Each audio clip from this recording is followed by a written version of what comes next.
Bienvenue à tous et merci de nous rejoindre sur Africa Avenir qui reçoit Monsieur Souleymane Kaouka, beaucoup plus connu sur le nom des Soulé. Il est le directeur général de la société Magem Congo, mais également président de la Fondation du fleuve Congo, en sigle FFC. Il fut également conseiller du Premier ministre Samalou Kondé en matière des investissements et climat d'affaires. Avec lui, aujourd'hui, nous allons échanger sur l'impact de l'entrepreneuriat social sur le développement durable en République démocratique du Congo. Bienvenue à vous, Monsieur Souleymane, et merci de répondre à notre invitation. Merci bien. C'est un plaisir pour moi d'être là pour la première fois dans Afrique à venir. Je vous en prie, et ce ne sera pas Merci. la toute première, mais peut-être la toute première, mais pas la toute dernière. Exactement. Ouais. Alors, vous dirigez une entreprise basée à Kinshasa, notamment dans la construction, le génie civil, mais aussi le génie informatique. Dites-nous un peu, quel impact social avez-vous observé grâce à vos initiatives basées en République démocratique du Congo? Alors, en étant entrepreneur comme opérateur économique ou investisseur, c'est un cas général.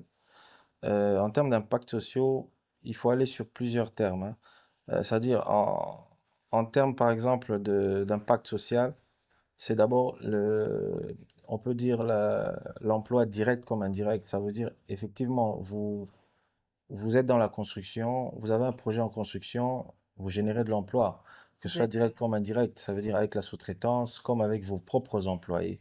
Et si par exemple, c'est dans une province qui est autre que où il y a votre siège social, par exemple, vous allez engager une main-d'œuvre locale. Vous allez prendre une main-d'œuvre locale sur place. Mhm. Donc, ça engendre, du côté social, ça engendre de l'emploi direct comme indirect.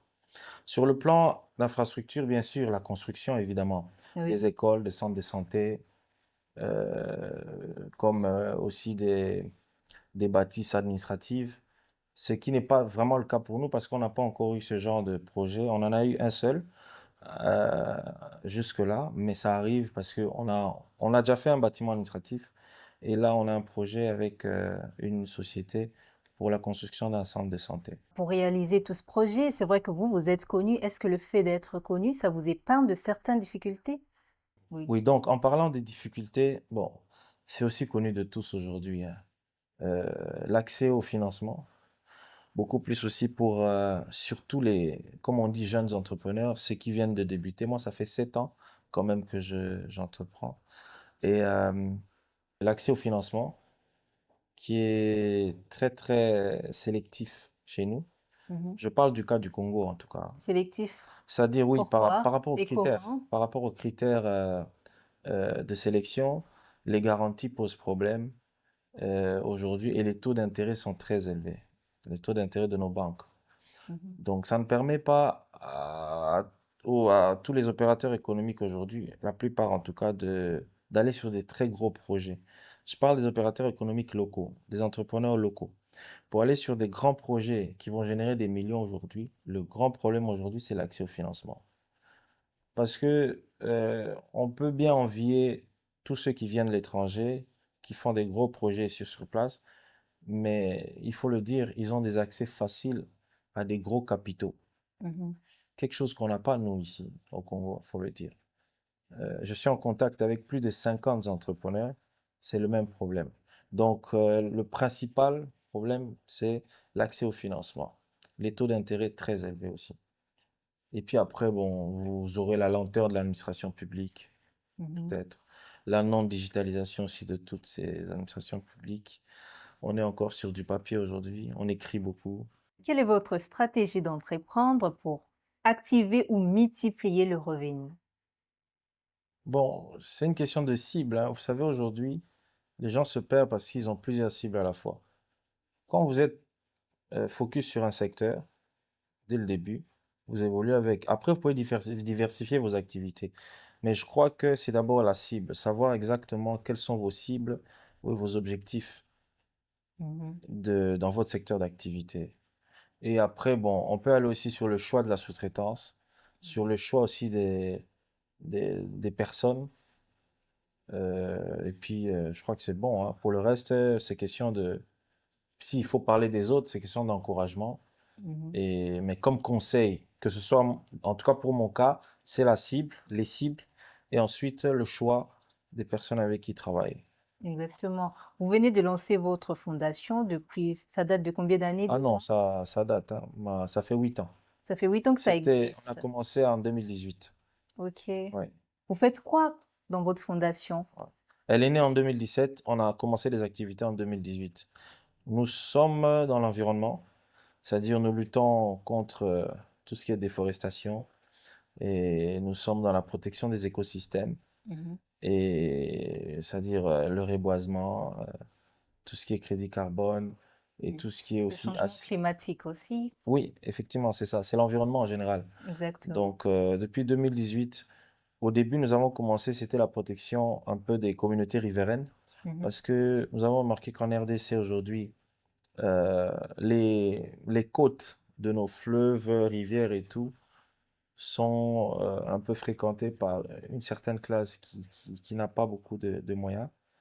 Et vu que à une époque aussi, je vivais dans ce genre d'environnement, euh, dans un quartier qui était au bord du fleuve, c'est là que j'ai eu l'idée. Et C'était quel quartier? à Kingabwa, à la cité du fleuve, qui était voisin à beaucoup de communautés riveraines. Alors chaque fois qu'on sortait sur le fleuve, on avait l'habitude de se fréquenter. C'est là que j'ai eu l'idée. Et on a commencé avec eux, et puis on est allé un peu plus loin aujourd'hui. On a des gros projets sur le reboisement qui sont en cours, et on a effectivement des projets aussi par rapport au crédit carbone et autres. Nous avons assisté à la dernière COP, la COP 29 à Bakou, où on a encore, euh, en tout cas, agrandi notre champ d'action. Et comment vous faites pour intégrer le développement durable dans vos ONG? Ça dépend. Euh, Aujourd'hui, quand vous avez des projets à long terme, par exemple dans l'environnement aujourd'hui, euh, effectivement, vous entrez un peu dans cette politique de développement durable par Mhm. rapport au projet. Le petit projet qu'on a fait dernièrement de reboisement, euh, tout ce qu'on a planté comme arbre, c'était pas beaucoup, c'était une centaine. Ça fait une année et demie, 2 ans même, je crois. Ça veut dire que c'est des arbres qui pousseront après Mhm. plusieurs années. Exactement. Et les effets, on les verra dans plusieurs autres années. Donc pour nous, après, ça dépend. Mhm. Ça dépend de ce que vous faites comme action. Mais dans l'assistance sociale, la même chose. Nous ne sommes pas trop dans ce qui est des dons et tout. Par exemple, la scolarité des enfants, euh, des, tous ceux qui vivent les longs des rivières aujourd'hui, les Mhm. pêcheurs et tout. Chaque année, nous avons une action que l'on fait dans ces communes-là qui permet à une centaine d'enfants euh, d'avoir des fournitures scolaires Mhm. pour étudier. Par exemple, l'année passée, on l'a fait, donc c'est des enfants qui vont étudier toute une année.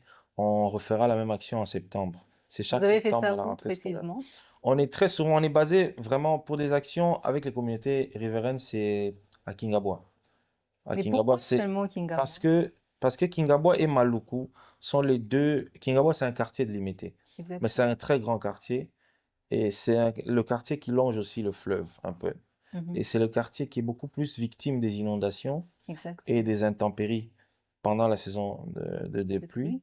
Et c'est le quartier où vous trouvez le plus des pêcheurs et le plus de communautés qui viennent, qui font du commerce Mhm. entre l'intérieur et Kinshasa par la voie fluviale. C'est pourquoi on a visé on a préféré ce secteur-là. Donc c'est là qu'on centre la majorité des actions. Aussi Maluku, on l'a déjà fait, mais beaucoup Mhm. plus qu'Ingaboua. On vous avait postulé l'année dernière, mais malheureusement, ça n'a pas abouti pour vous.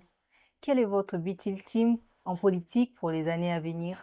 Oui, c'est pas parce que j'ai postulé que pour moi je me suis lancé en politique, non. Je suis en politique depuis 2014. C'était l'année où j'avais intégré le PDC, le parti cher au sénateur José Ndundu. Euh, et 3 ans après, en 2017, je suis parti du PDC, mais j'ai gardé mes très bonnes relations avec lui. Et après, Jusqu'en 2020, j'étais en freelance, comme on peut dire, mais tout en étant actif quand même dans la vie politique. J'ai même effectué certains voyages avec le président de la République, mais où j'étais là en tant qu'indépendant. Et ensuite, en 2021, j'ai intégré euh, l'ACO, du sénateur Dani Banza. Et voilà, jusqu'à aujourd'hui, on peut dire. Voilà, jusqu'aux élections, en tout cas, dont vous parlez. Mhm. Voilà. Et puis après, voilà, on est là, on est toujours, euh, on continue. Aujourd'hui, moi, la politique, je la vois pas un peu comme tout le monde aujourd'hui au Congo. Euh, on ne vient pas en politique parce qu'aujourd'hui, chez nous, bon, ça devient un peu un moyen le plus facile de gagner de l'argent. On ne vient pas en politique parce qu'aujourd'hui, chez nous, ça devient le moyen le plus court de se faire connaître. On ne vient pas en politique parce qu'aujourd'hui, vous avez simplement des idées ou vous êtes frustré par rapport à quelque chose. Non. Moi, mes objectifs aujourd'hui, en ayant un pied dans la politique, c'est d'obtenir le plus de réformes possible, surtout dans l'avenir. Mhm. Nous sommes un pays qui manque d'industrie. C'est-à-dire, si aujourd'hui on a une économie comme la nôtre qui doit évoluer et vraiment euh, se faire beaucoup plus d'embellie, on a besoin d'industrie, on a besoin d'infrastructures routières, on a besoin de routes et dessertes agricoles, on a besoin d'un gouvernement qui mettra des milliards de dollars dans l'entrepreneuriat.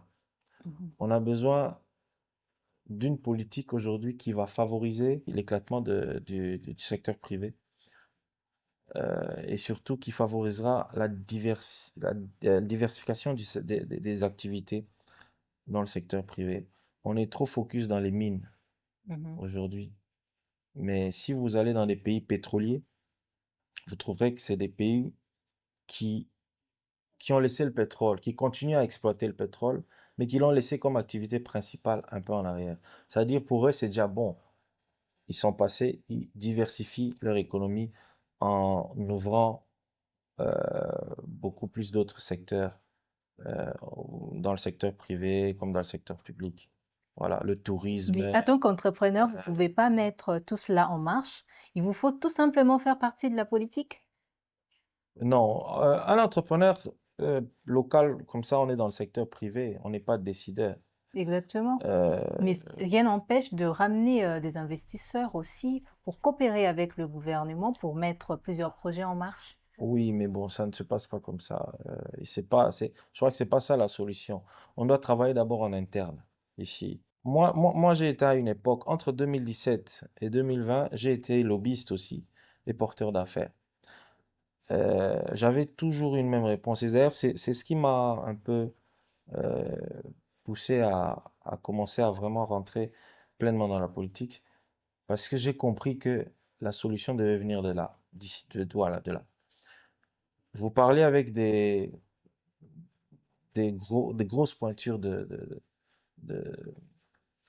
du monde des affaires ou des grosses pointures de certaines multinationales Mhm. à l'étranger qui vous disent clairement que le Congo pour eux ne sont pas, le Congo pour eux n'est pas une destination euh, des affaires. Mhm. Il y a d'autres qui vous diront que le Congo pour eux, qui vous disaient, hein, qui me disaient que le Congo pour eux n'était pas une priorité et n'était pas un terrain sécurisé où ils pouvaient jouer en termes d'investissement, quoi. Alors, c'est par rapport à ça que j'ai commencé à faire mes recherches et j'ai compris que on devait d'abord travailler en interne, c'est-à-dire lutter contre la corruption, qui est vraiment des exigences de beaucoup d'entrepreneurs et d'investisseurs et d'opérateurs économiques étrangers, des multinationales. Euh, Assurer un bon environnement sécuritaire. Parce qu'aujourd'hui, il faut le dire, qu'est-ce qu'on donne comme image par rapport à la sécurité ici dans le pays? C'est ça. On doit améliorer, savoir exactement comment rassurer et montrer aux gens que vous êtes sécurisés, vous en tant que personne, et vos biens sont sécurisés, et votre investissement est sécurisé. Mhm. Comment on gère les affaires foncières chez nous aujourd'hui? Les investisseurs, que ce soit étrangers parce qu'un investisseur n'est pas forcément un blanc. Un Togolais peut être investisseur, un Marocain peut être investisseur au Congo, un Sud-Africain, ils sont d'ailleurs ici. Tous ces gens-là qui viennent ont des critères. Mais Ou vous étiez d'autres. proche, hein, vous étiez Oui, conseiller je aussi. termine et je vais venir, oui. Effectivement, mais c'est pour ça que je le suis devenu, effectivement. Et donc, il faut rassurer. En termes d'infrastructure aussi, la même chose. Parce que celui aujourd'hui qui veut investir dans les transports, qu'est-ce que vous lui donnez comme route qui relie Kinshasa à Goma, Kinshasa à Lubumbashi? S'il n'y a pas de route, il investit comment dans le transport? Le secteur aérien, la même chose. Comment vous voulez qu'on ouvre de grosses compagnies aériennes tant que le secteur n'est pas régulé? Voilà, donc pour moi c'est ça. Il faut commencer par ça, le travail en interne. Et c'est pourquoi voilà, on est là. Et pour revenir à votre question aussi, je sais déjà ce que vous allez dire. J'entends souvent les gens me le dire. Vous étiez conseiller, conseiller. Le conseiller d'un premier ministre, comme le conseiller d'un chef de l'État, euh, a des attributions par rapport à son secteur. Mon secteur, c'était le climat des affaires, effectivement, et les investissements. Surtout les investissements, parce que le climat des affaires, j'avais même une supérieure. C'est-à-dire, nous sommes limités à proposer, et même pas limiter le travail, c'est celui-là. Ça veut dire, on n'est pas limité, c'est pas une limite, le travail est de proposer, d'écrire à l'autorité, à sa hiérarchie. Mhm. Euh, et le Premier ministre aussi, à son tour, a des ministres qui doivent appliquer ce que vous recommandez ou ce que vous proposez au Premier ministre. Euh, En tant que conseiller d'un Premier ministre, je n'avais pas le droit d'interagir avec un ministre. C'est mon DIRCAB le DIRCAB du Premier ministre qui doit me l'autoriser. Et je ne dis pas que ce qu'on proposait n'était pas exécuté ou n'était pas voilà, mis Mhm. en application, mais je dis que normalement, les personnes qui devraient les appliquer ou les faire appliquer sont les ministres du gouvernement. C'est ça. Aujourd'hui, on n'est peut-être pas là pour parler politique, on est plus dans l'économie et tout, et l'entrepreneuriat, mais je crois que c'est ça la réponse Mhm. la plus simple et la plus claire possible. Vous êtes Donc, très proche je n'ai pas été exécutant, je n'ai pas été signataire, je me suis limité à mon travail de des conseiller. conseillers. Merci pour votre réponse. Merci. On vous voit très proche de la jeunesse, depuis même pas mal d'années déjà, vous êtes entrepreneur et surtout vous êtes tout le temps en communication avec la jeunesse. Mais qu'est-ce que vous mettez en place pour que la jeunesse là soit autonome? Ou quels sont déjà les projets que vous avez pilotés où aujourd'hui on peut voir ça de partout? Bon, je n'ai rien d'officiel par rapport à la jeunesse, c'est juste que je suis jeune. Mhm. Moi, je suis quinois. J'ai grandi ici, ma vie, elle est quinoise, ma vie, si on peut dire. Ça veut dire que pour moi, aujourd'hui, je me sens un peu naturellement impliqué dans tout ce qui concerne la jeunesse aujourd'hui. Et vous savez, l'avenir de ce pays dépend de, De la jeunesse. on peut dire, cette jeunesse qui constitue plus ou moins, je crois, 70% de la population active Mhm. de notre pays aujourd'hui, 60 ou 70%, je ne sais pas. Et il n'y a aucun secret euh, aujourd'hui que d'investir dans cette jeunesse-là qui est présente partout, que ce soit dans la politique, que ce soit dans euh, l'administration publique, que ce soit dans le secteur privé. Aujourd'hui, il n'y a que la jeunesse qui peut relever tous les défis Mhm. qu'on qu'on a aujourd'hui. Je n'ai aucun problème avec la vieillesse, il faut le dire, parce que c'est aujourd'hui, nous nous faisons entourer aussi de beaucoup des gens beaucoup plus âgés que nous, qui nous conseillent et dont d'ailleurs certains sont pour le rajeunissement de certaines classes, que ce soit dans la politique, que ce soit dans le secteur privé. Donc pour moi, c'est ça, je me sens naturellement impliqué et je fais ce que je peux faire à mon niveau. Ça veut dire surtout me présenter en tant que motivateur, c'est déjà beaucoup, et quelqu'un qui encourage les autres. J'ai vu que au début, je négligeais un peu, mais j'ai vu que quand même ça change certaines appréhensions et certaines façons de concevoir les choses de d'autres jeunes, quoi, aujourd'hui. Voilà, donc pour moi, c'est ça. On arrive presque à la fin de cette émission. Quel message vous pouvez donner à un jeune ou une maman ou un père qui vous a voté, mais malheureusement, vous vous êtes pas retrouvé élu député? Ouf! Bon, moi personnellement, je n'en ai pas trop souffert. Euh, je n'ai pas fait de recours. Bon, je vais revenir. Ça fait maintenant une année et demie, hein. On a fait beaucoup de choses après. Je suis arrivé en tant que candidat en étant ce que je suis aujourd'hui. Rien n'a changé après et avant ça, rien n'avait changé.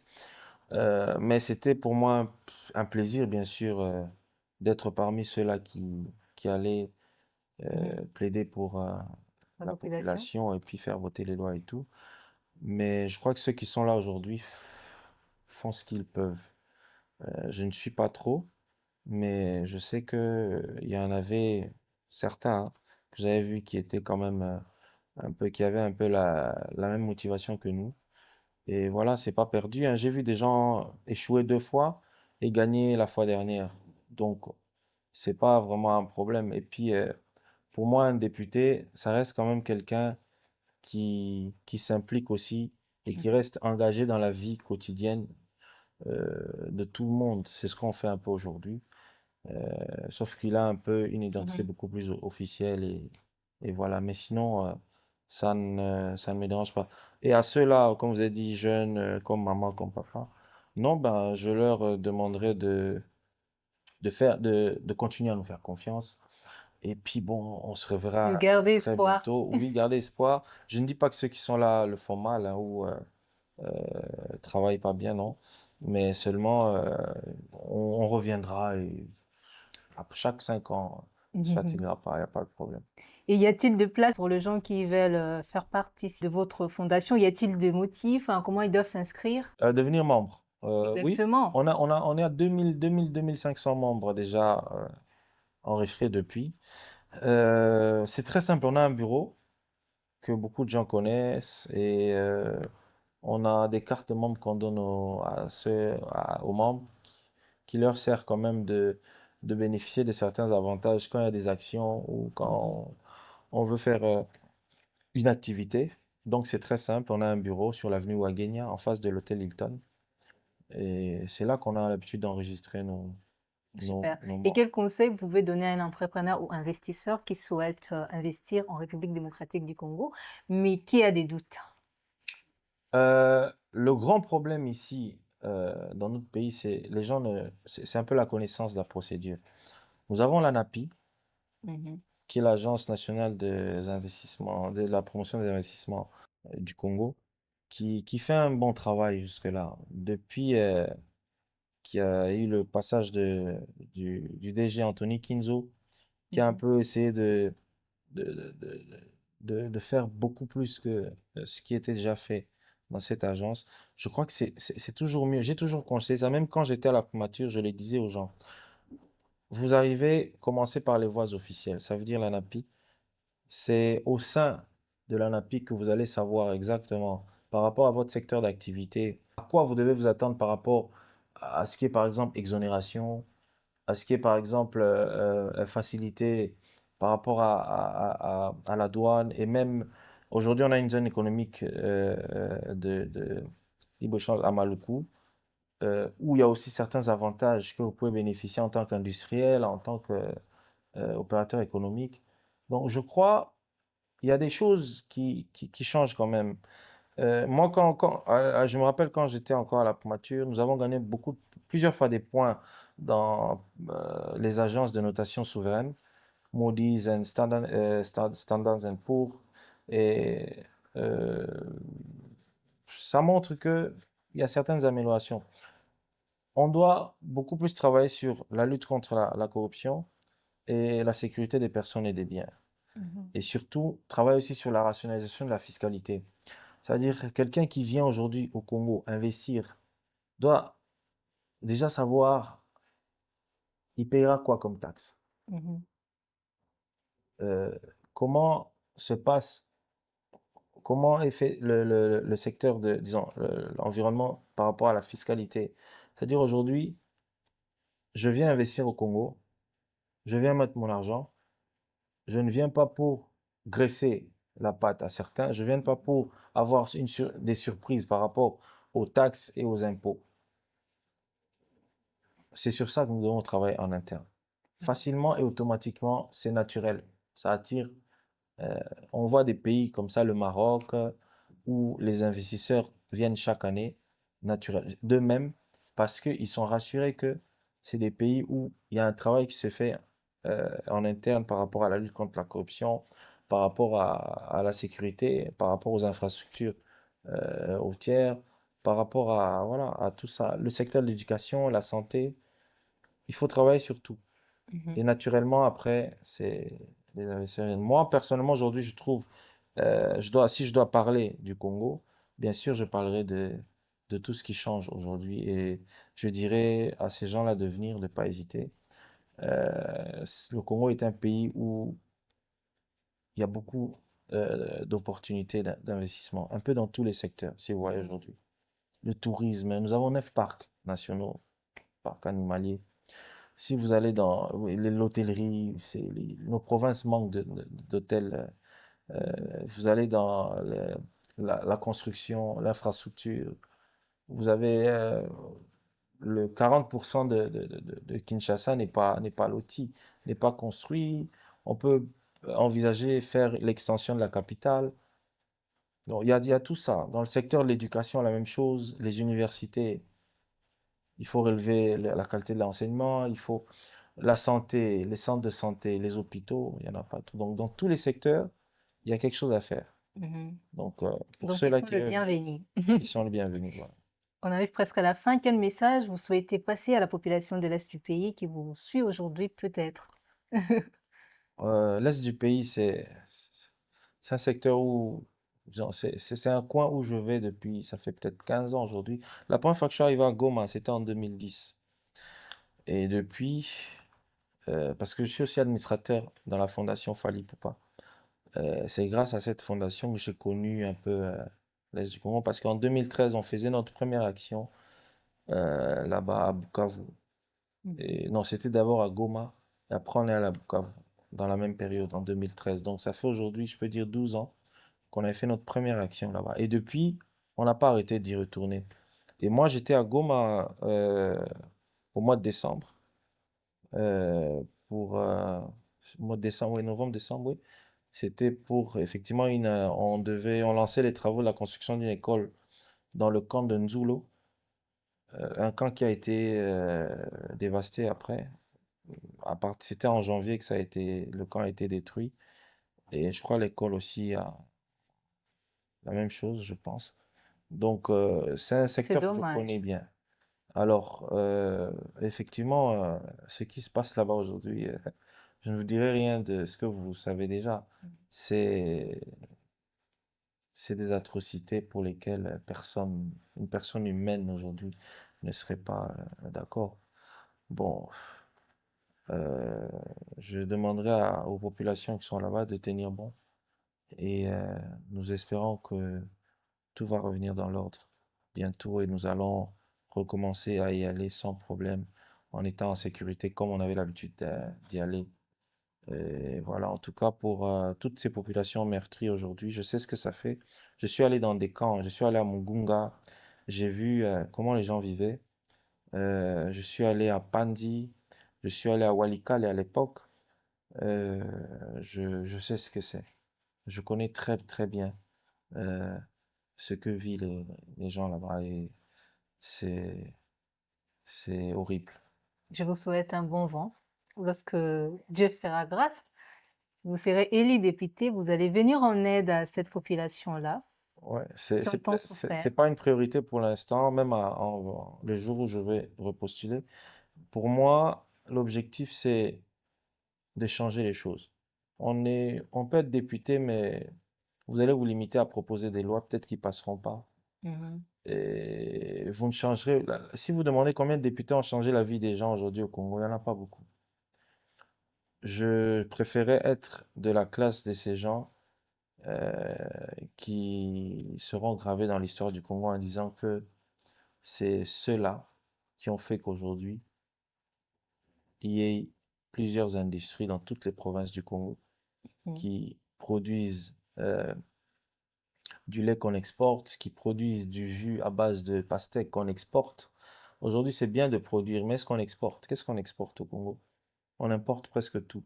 Et on veut qu'on ait une économie, Mhm. une forte économie, c'est impossible. J'aimerais, moi, faire partie de cette classe de personnes. Et c'est pas seulement en étant député, peut-être même c'est le Mhm. dernier de mes soucis en tout cas, parce que bon, pour moi personnellement, euh, c'est rare de voir un député qui revient et qui a une bonne. C'est rare. Aujourd'hui, on sait comment le vote se passe dans des députés, on sait. Et vous voyez, après, souvent, en sortant de là, après 5 ans, l'image n'est plus la même, vous avez. Mhm. Je préférais être parmi ces décideurs-là aujourd'hui qui vont changer les choses et apporter des réformes qui vont faire développer ce pays, qui vont améliorer l'IDH, donc l'indice de développement humain du pays, qui va améliorer le produit intérieur brut du pays et qui, enfin, portera l'économie du Congo plus forte qu'avant. Voilà.